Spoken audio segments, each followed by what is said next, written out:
Puji Tuhan, Shalom Bapak Ibu. Apa kabar semuanya? Hari ini semangat banget ya karena kita kedatangan pemimpin pujian yang diurapi Tuhan luar biasa. Kapan lagi saya lihat pemimpin pujian yang keren banget, mirip Darlene Syekh. Tahu ya Darlene? Tahu enggak?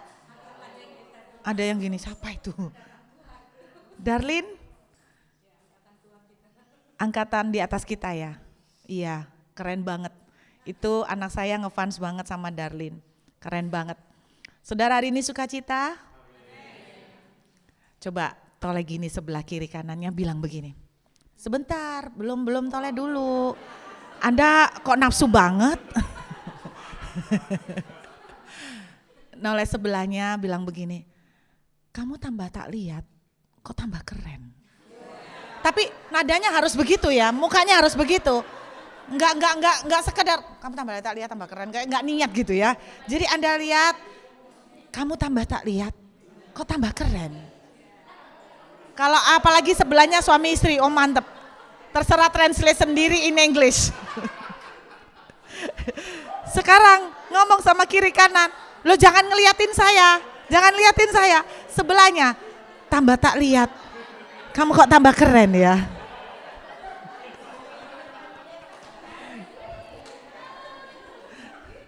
Wah, heboh kan?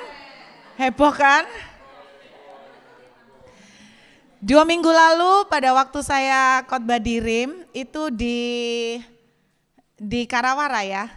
Di Karawara, saudara yang hadir, saya waktu itu sempat membahas tentang dedicated life, kehidupan yang didedikasikan kepada Tuhan.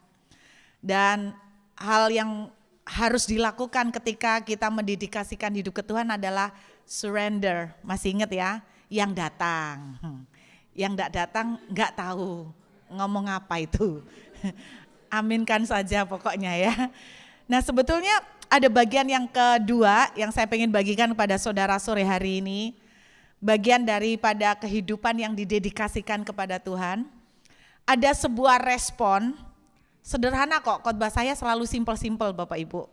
Enggak bakalan complicated, karena apa? Saya kurang pinter untuk yang complicated. Yang complicated itu bagiannya Pak Santoso. Saya bagian yang sederhana saja. Nah, hari ini saya pengen sharing satu respon, simple sekali. Yang ternyata ketika respon ini kita lakukan, itu menarik perhatian seluruh malaikat di surga. Amin. Saudara mau menaruh perhatian malaikat di surga? Gampang. Kejadian, kita buka kitab Kejadian, perjanjian lama ya. Kejadian pasal yang ke-18.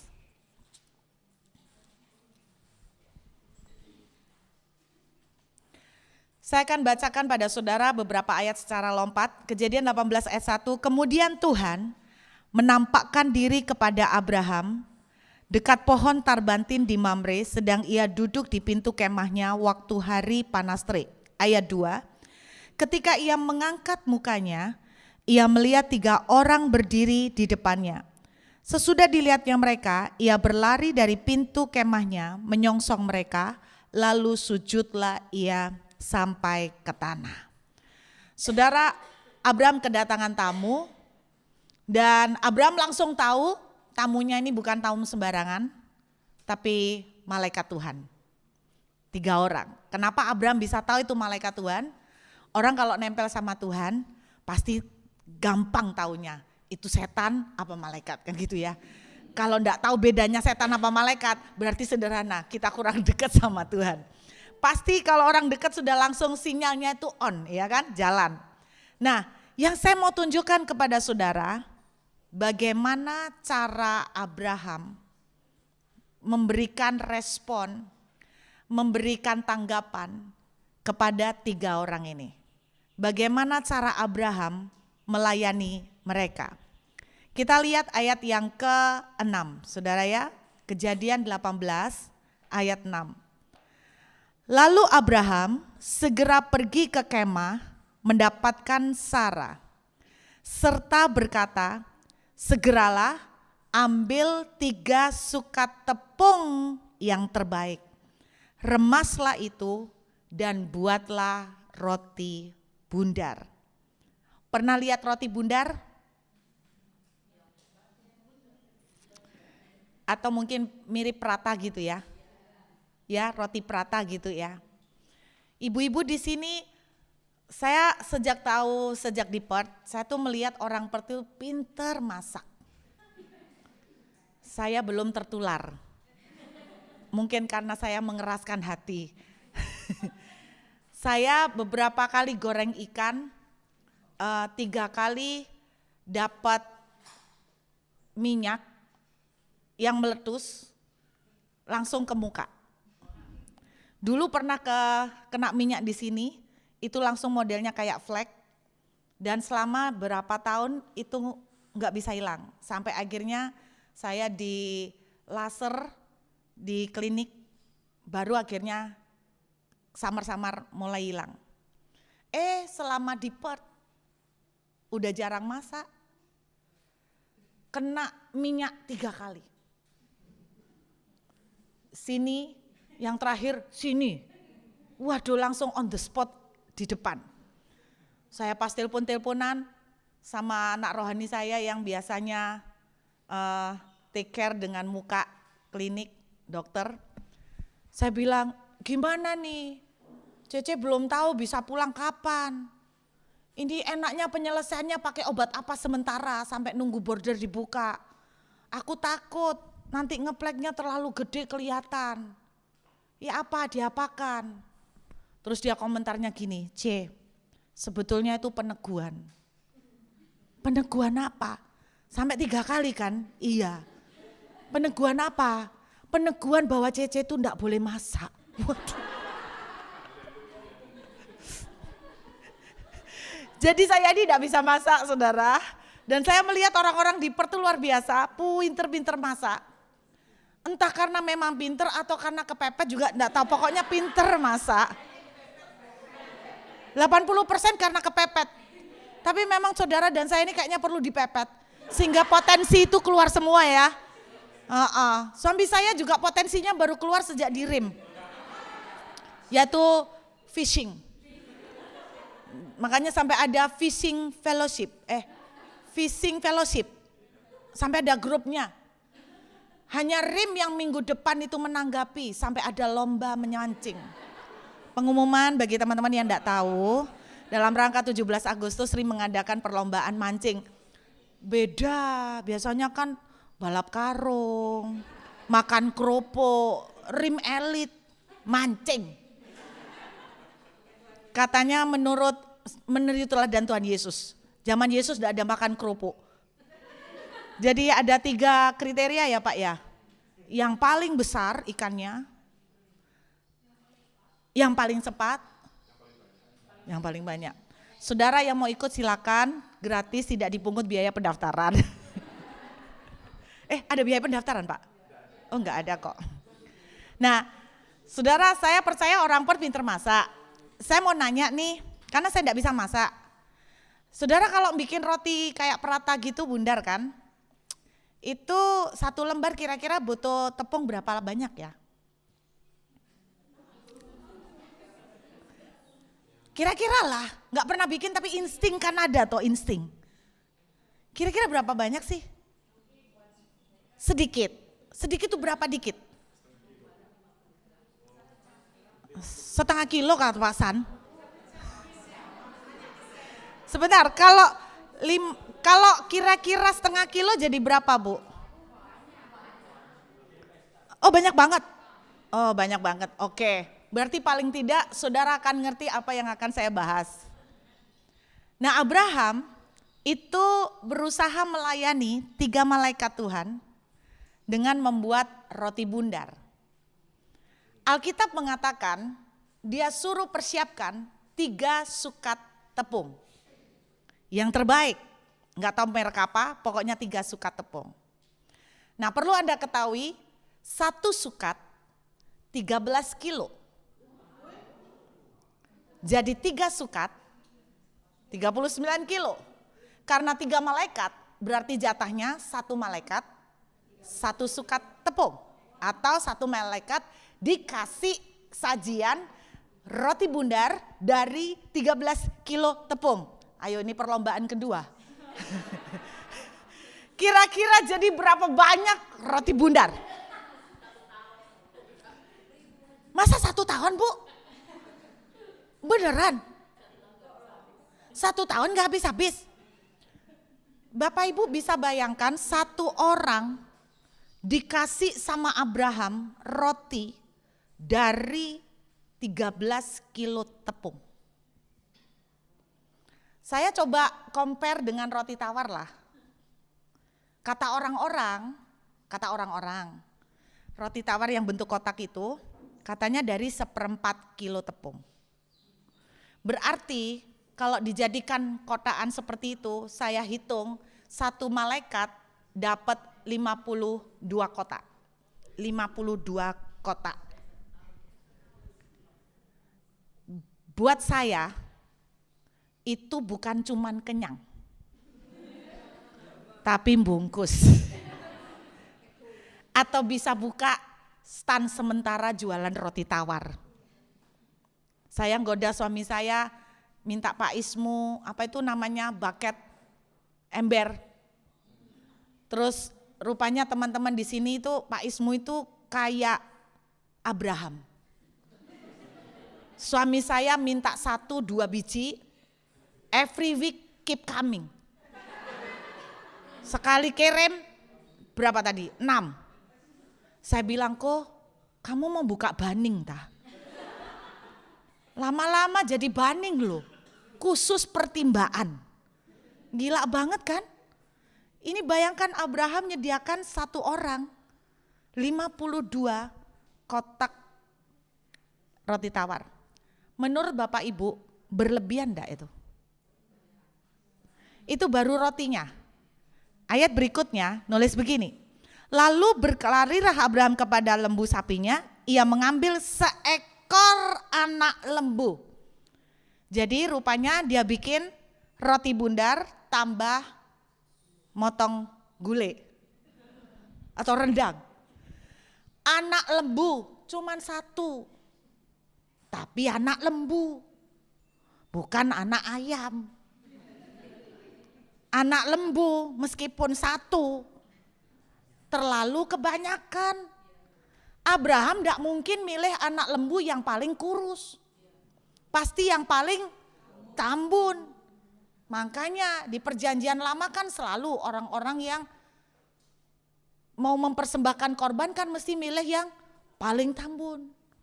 Jadi Bapak Ibu kalau yang tambun-tambun,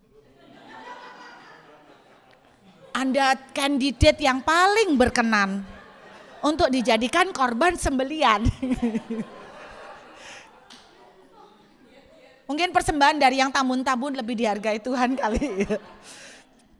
Jadi Abraham itu menyediakan roti segitu berlebihan plus anak lembu. Kira-kira habis enggak Bapak Ibu? Menurut saya enggak habis. Kebanyakan banget.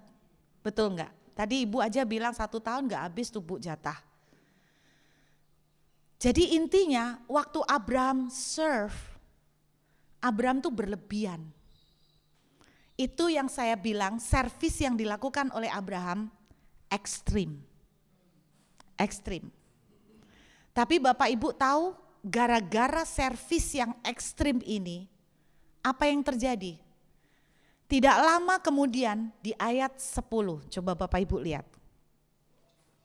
Dan firman-Nya, kata malaikat Tuhan, sesungguhnya aku akan kembali tahun depan mendapatkan engkau, pada waktu itulah Sarah istrimu akan mempunyai seorang anak laki-laki.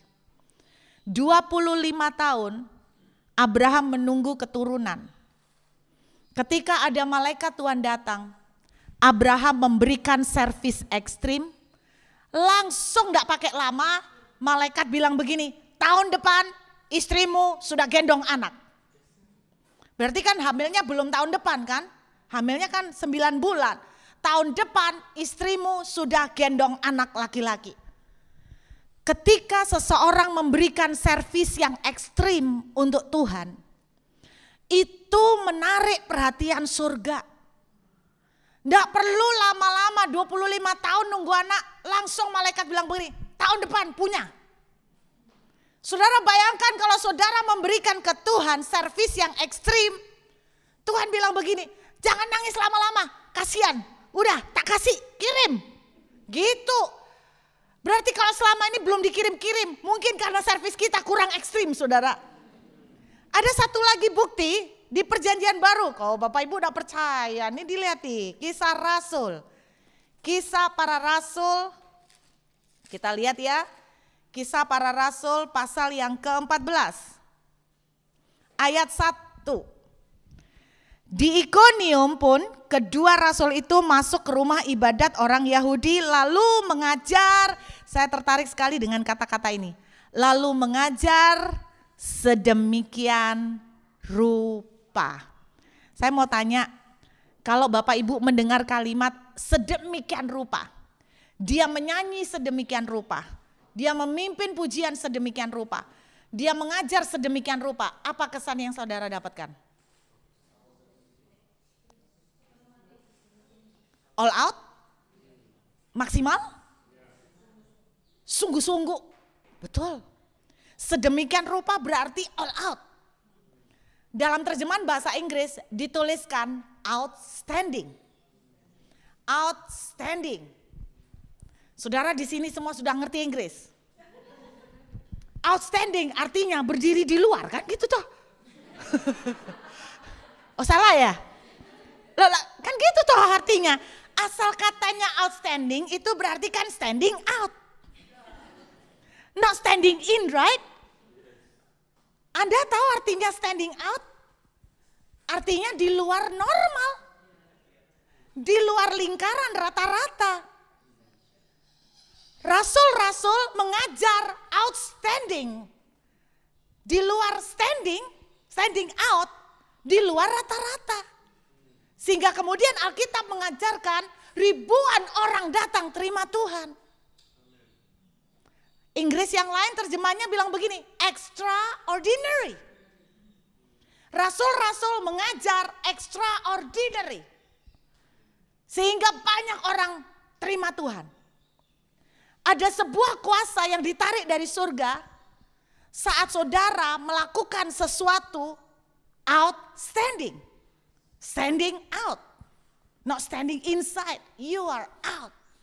Di luar kelayaan, di luar rata-rata. Dari situ ada kata-kata, ingat gak? Injil Matius bilang begini, kalau musuhmu meminta jalan 1 mil, jalanlah. Itu namanya outstanding, di luar normal. Dengar, kenapa saya bilang di luar normal? Kalau ada musuh, normalnya apa? Dikeplak. Oh iya dong, musuh. Menjauh, paling bagus menjauh, rada rohani.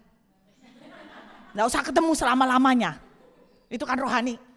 Itu ordinary, extraordinary. Dia minta jalan 1 mil, aku ikutin jalan 1 mil, tak tambahin bonus jadi 2 mil. Itu namanya ekstrim. Tahukah saudara, yang ekstrim-ekstrim seperti ini ternyata yang menarik surga.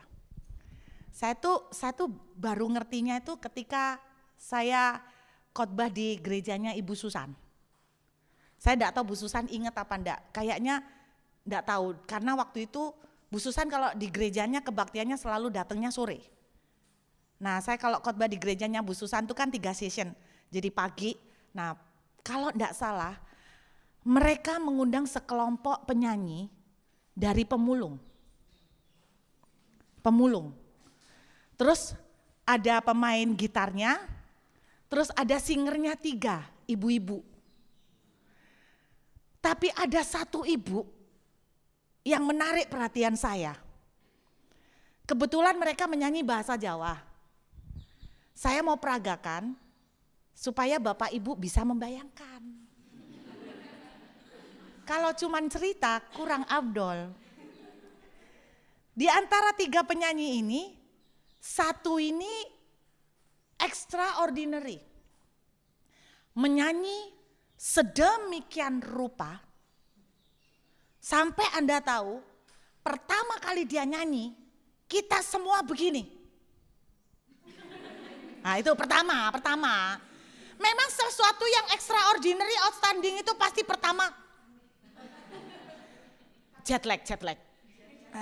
Culture shock. Tapi hanya temporary. Setelah itu ternyata gara-gara ini satu penyanyi, satu gereja ikut tepuk tangan, ikut berdiri, ikut menari. Gara-gara satu penyanyi ini. Pakai lagu Jawa, sajeke aku nderek Gusti. Siapa yang dari Jawa Timur? Kalau enggak dari Jawa Timur enggak ngerti pasti. Minta Roh Kudus untuk menerjemahkan. Sajeke aku nderek Gusti itu artinya sejak aku ikut Tuhan, uripku tansah diberkahi. Hidupku selalu diberkati. Hatiku ayam tentrem. Hatiku apa itu? Damai sejahtera, tenang damai. Hatiku ayam tentrem. Kabeh iku Gusti Yesus nang maringi gitu ya dah. Semua itu Tuhan Yesus yang memberikan. Hatiku tenang, tentram. Ngerti ya? Yang bikin beda 2 penyanyi yang lain gitu. Sajeke megang mek aku nderek Gusti. Sing 2 uripku udah bagus kan? Tansah diberkahi. Yang 2, yang 1 ndak. Sajeke aku nderek Gusti. Uripku tansah diberkahi. Semua pertama gini. Serius Bapak Ibu, termasuk saya. Saya aku melongo sampai ngiler aku. Sampai aku di depan dewek ketok kan. Atiku ayam tentrem, atiku ayam tentrem. Gitu loh.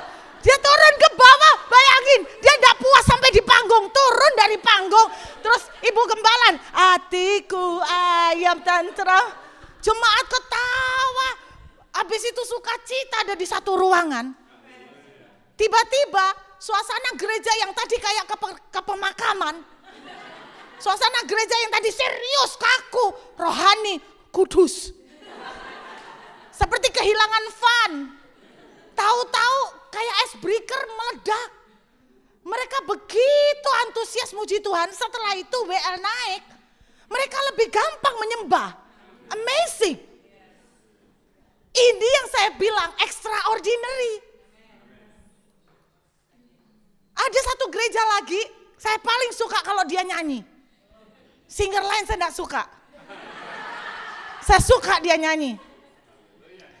Misalnya gini, masuk gerbangnya, oh for the Lord is good, for the Lord is good. Ya toh? Kalau dia gini, for the Lord is good, for the Lord is good. For the Lord is good and His mercy endures forever. Loh, Bapak Ibu enggak tahu di Rock ada loh. Di Rock Surabaya ada cowok. Aku seneng banget kalau lihat dia nyanyi. Kayak gitu. For the Lord is good. Bulu sih kurang out. Itu harus all out, Bu. All out. Nah, tadi Bu Gembala sudah mau itu tadi. Tadi saya lihat Bu Gembala tuh sudah kepingin gitu, tapi rupanya masih menahan sedikit. Tadi udah mulai nyanyi, sudah lupa, hampir kayak Maria Carey. Kayak Whitney Houston, gitu kan. Tadi udah hampir Bu, out Bu. Out Bu. Saudara, Bapak Gembala, Bapak mentor saya selalu bilang begini.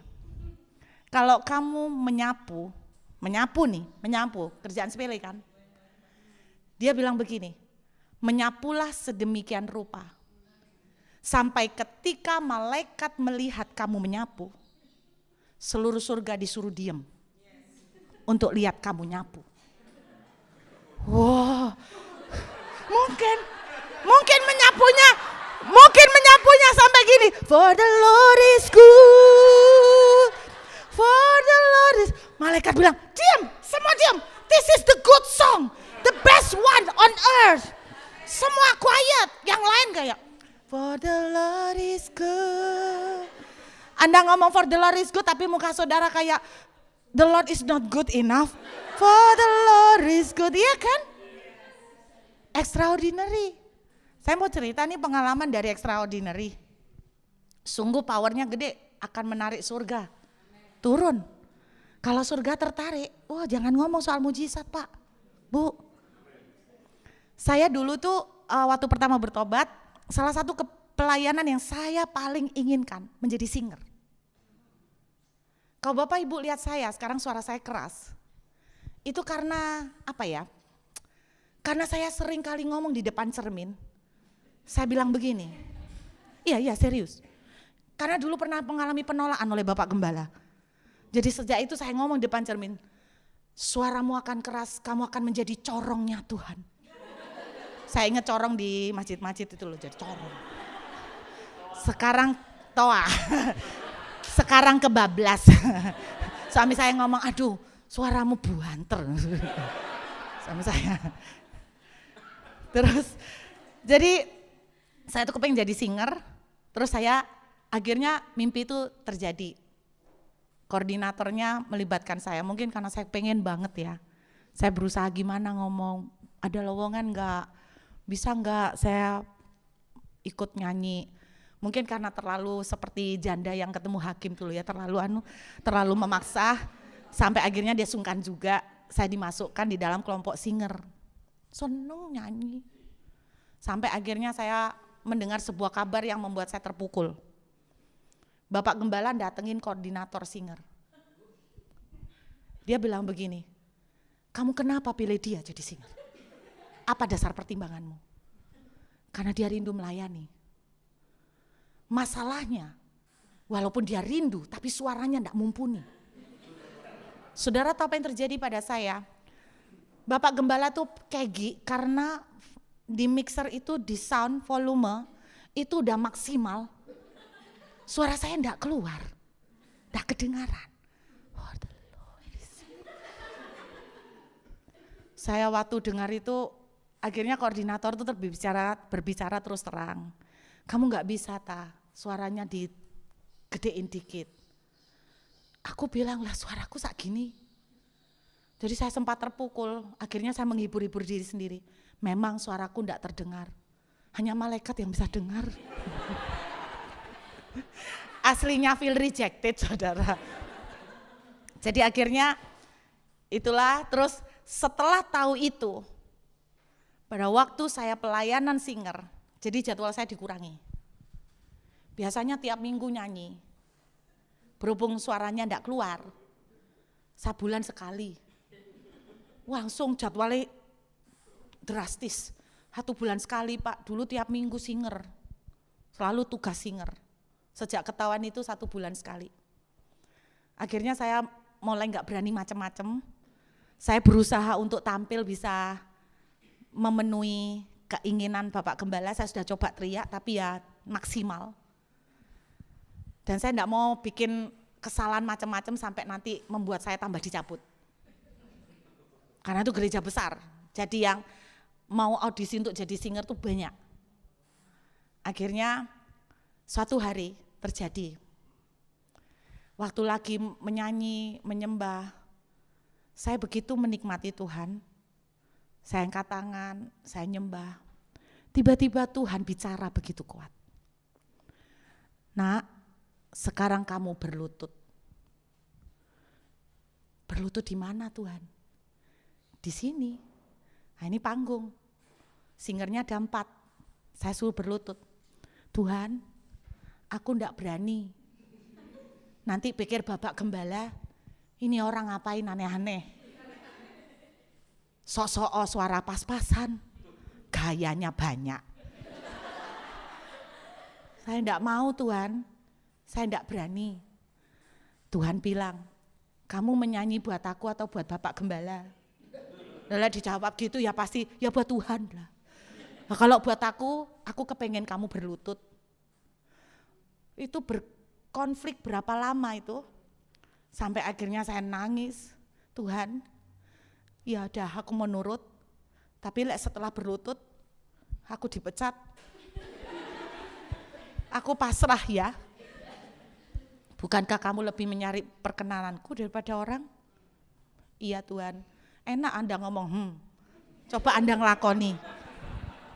Emang Anda suruh menyenangkan Tuhan daripada menyenangkan manusia gampang? Oh, susah. Terus saya berlutut. Sudah berlutut itu sudah ambil ngelirik gini. Padahal lagunya tuh enggak gitu-gitu amat. Maksudnya ada lagu yang memang kalau dinyanyikan itu kepengen bikin orang berlutut misalnya. Ku masuk ruang Maha Kudus. Itu kan pengen berlutut.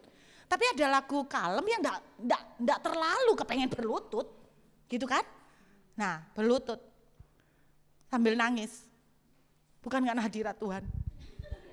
Karena Bapak Gembala, saya sempat lihat Bapak Gembala di belakang itu gini.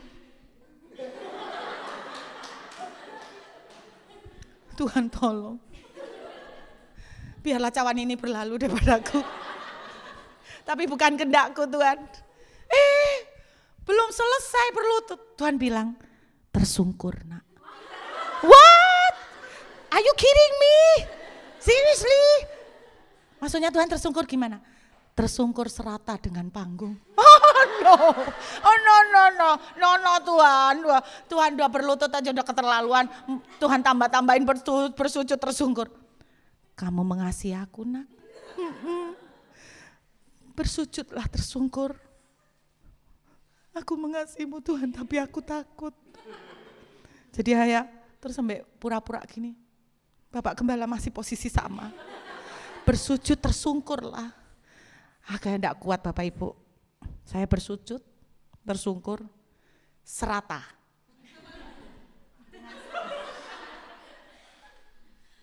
Dan enggak bisa noleh. Aku enggak tahu Bapak Gembala mukanya gimana. Enggak tahu sudah. Hari itu saya sudah siap dipecat. Hari itu saya sudah siap diturunkan. Pokoknya saya nurut. Sampai berapa lama Bu? Sampai lagu slow selesai. Berapa lama? 10 menit. Bapak Ibu ini gereja besar. Setelah selesai saya bangun sama gini.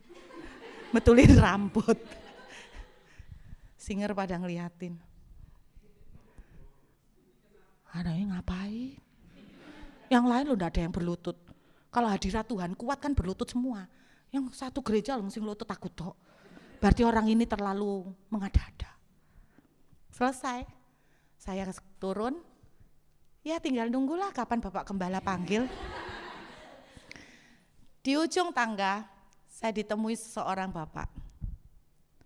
Panggil saya Mbak. Saya mau bicara sebentar bisa Mbak? Oh iya Pak, bingung aku ada apa. Terus dia bilang gini, hari ini saya mengambil keputusan untuk ke gereja terakhir kali. Hidup saya susah, saya putus asa Mbak. Selama ini saya ikut Tuhan, saya merasa saya mengasihi Tuhan. Tapi saya merasa Tuhan kenapa tidak menolong saya. Saya kecewa dengan Tuhan. Dan hari ini saya ngomong sama Tuhan. Pulang gereja, saya akan gantung diri. Terus saya kaget, waduh saya enggak siap ya ngonselingi model begini. Terus dia bilang, saya sudah pamit sama Tuhan hari ini terakhir. Tapi ketika melihat Mbak menyanyi, Mbak menangis sampai seperti itu. Anda nangisnya aku karena takut Bapak Gembala. Saya melihat Mbak menangis seperti itu, terus Mbak ini berlutut. Mbak sampai tersungkur kayak gitu. Tiba-tiba Tuhan bicara, kamu mengaku mengasihi aku. Lihat tentu loh, itu loh mengasihi aku.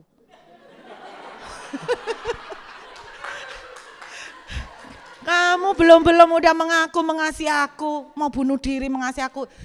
Kamu lihat anak itu. Anak itu mukanya kamu lihat, muka susah loh itu.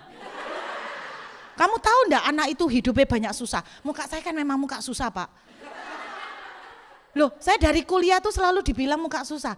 Makanya setiap kali saya datang ke sekolah, selalu teman-teman tuh bilang begini, kamu enggak apa-apa ta? Loh kenapa? Kamu kok mukanya kelihatan sumpek? Mukaku memang kayak gini. Ya apa? Saya tuh baru tahu Bapak Ibu, gini loh. Orang itu kalau mukanya bundar, kenapa orang Chinese bilang orang ini hoki? Ada kan orang Chinese toh? Kenapa orang bilang orang ini hoki? Kalau dilihat-lihat, coba lihatan yang dibilang muka hoki, rata-rata bundar. Iya ya, kayak Michael nih muka bundar. Jadi dibilang orang Cina, kamu tuh hokinya. Lah muka saya ini kan agak lonjong. Lah muka kayak gini Bu, ndak senyum dikit, pasti mereka akan berpikir, ibu sedang mengalami pergumulan. Gitu loh. Jadi makanya saya tuh harus, setelah ngerti ini saya baru tahu saya harus banyak senyum. Kalau pendeta, apalagi pendeta enggak banyak senyum diem, udah ketok kayak sumpek. Makanya orang mukanya bundar tuh punya kelebihan. Karena sudah kelihatan senyum. Walaupun enggak senyum. Walaupun belum mandi udah kelihatan habis mandi. Tapi orang muka kayak saya ini gampang. Iya Bu, ibu kan mukanya kayak, enggak tahu ibu sudah mandi apa belum? Pokoknya belum. Ibu kok jujur sih, belum mandi. Tapi ibu udah kayak kelihatan mandi Bu. Itulah kelebihan muka bundar Bu. Bener Bu, bener. Makanya muka kayak saya tuh harus banyak senyum supaya kelihatan enggak sumpek. Nah muka saya kan sumpek. Sampai mana sampai lupa aku. Terus orang itu bilang, Tuhan itu ngomong Mbak, kamu lihat anak itu. Anak ini hidupnya susah, kelihatan toh mukanya. Susah banget. Dia susah sampai seperti itu, tapi begitu mencintai aku. Berlutut tersungkur menyembah aku. Kamu belum apa-apa, sudah pengen mati. Terus dia nyalamin saya, makasih Mbak. Saya mengambil keputusan saya enggak jadi mati. Saya enggak jadi bunuh diri. Wah, saya baru ngerti. Saya disuruh untuk bersujud tersungkur buat menyelamatkan orang ini. Setelah saya tahu, saya berkata, enggak apa-apa wes aku dipecat. Aku udah menyelamatkan satu jiwa, aku mikirnya gitu. Semua yang lahir extraordinary akan menarik surga. Bu, kalau kita punya musuh, orang yang menjengkelkan, reaksi respon normal apa? Marah, menjauh, bales, keplak balik, dilabrak. Itu ordinary. You wanna be extraordinary? Apa? Apa yo? Standing out. Ngajak makan di warung racik. Ngajak makan di warung racik. Gini ngajak makannya. Lu pengen makan apa? Pesen sepuas-puasnya. Nah itu extraordinary, gila ya nih orang. Orang ini sudah menjengkelkan masih diajak makan lagi. Diajak makan suruh milih terserah. Itu outstanding. Itu reaksi ekstrim. Kalau musuhmu meminta bajumu, kasih jubahmu. Bonus. Sak baju dalamnya kasih kabeh. Kasih semua sampai dalam-dalamnya bila perlu kasih. Konyol kan? Tuhan juga ngajarin saya. Saya kan sempat stres kena lockdown ini tidak buka-buka border. Reaksi ordinary, kita sedih. Reaksi ordinary, kita breakdown, mental breakdown. Reaksi ordinary, kita susah hati. You want to be extraordinary, says the Lord. Hore, border ditutup, haleluya. Saya belajar Bapak Ibu, saya belajar menikmati ketertutupan border. Saya belajar untuk menikmati. Dan Alkitab mengajarkan, when you do it outstandingly, it will attract heaven attention. When heaven pay attention, what happened? Miracle. Kenapa Tuhan jatuh cinta sama Daud? Outstanding. Saya tuh bayangkan narinya Daud tuh kayak apa ya?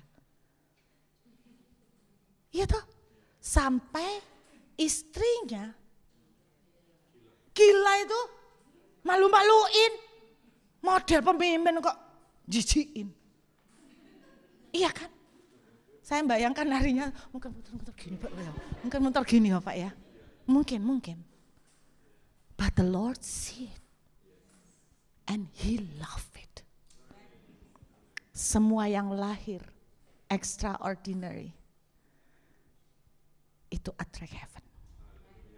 Makanya Alkitab bilang, lakukan seperti buat Tuhan. And when you want to do it for God, Anda tidak akan kasih biasa-biasa. Aku mau kasih roti prata buat Tuhan. Berapa banyak? 50 gram tepung. Itu normal. Tapi ketika Abraham sediain per orang 1 sukat, hati Tuhan hancur. Bram, tahun depan.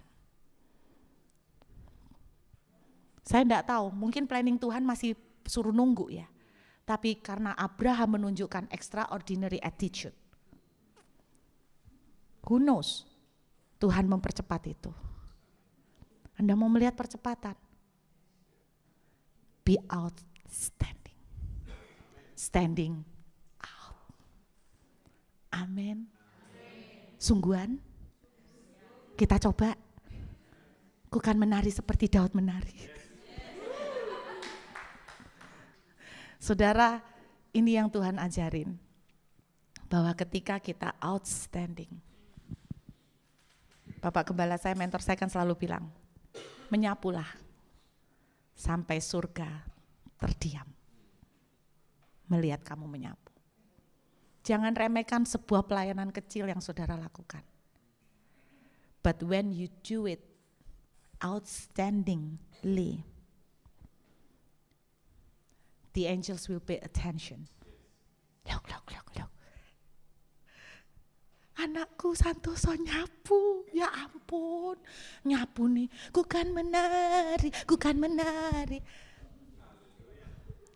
Mungkin itu, tapi benar Pak San, saya sendiri tidak pernah bayangkan menyapulah sedemikian sampai surga itu terdiam melihat kamu menyapu. Saya berusaha bayangkan nyapunya kayak apa ya. Dan ketika Pak San tadi nyeletuk, menyapu sambil menari, saya baru, iya. Itu sebabnya kenapa ketika kita di tengah kondisi susah, tapi saudara bisa nyanyi, ngucap syukur, muji Tuhan, Tuhan itu tertarik. Kenapa? Because what you are doing is outstanding, extraordinary. Amin. Saya percaya kita semua ada di tengah-tengah keadaan, pasti ada suatu keadaan yang kita tidak suka. Mulai dari hari ini belajarlah. Mari kita sama-sama belajar. Kalau kau menyalahi Tuhan lewat memasak, do it outstandingly. Memasaklah sedemikian rupa. Mengajarlah sedemikian rupa. Menyanyilah sedemikian rupa. Potong rambutlah sedemikian rupa. Maksudnya kalau Anda pekerjaannya tukang potong rumputlah sedemikian rupa. Makanya ada seorang WL namanya Sean Foy, dia bilang begini, you think worship is only when you sing in the church. No. Dia bilang begini, I worship God when I cut the grass in my yard. Because what? I cut the grass, expressing my love to God. Wow, itu outstanding. Amin.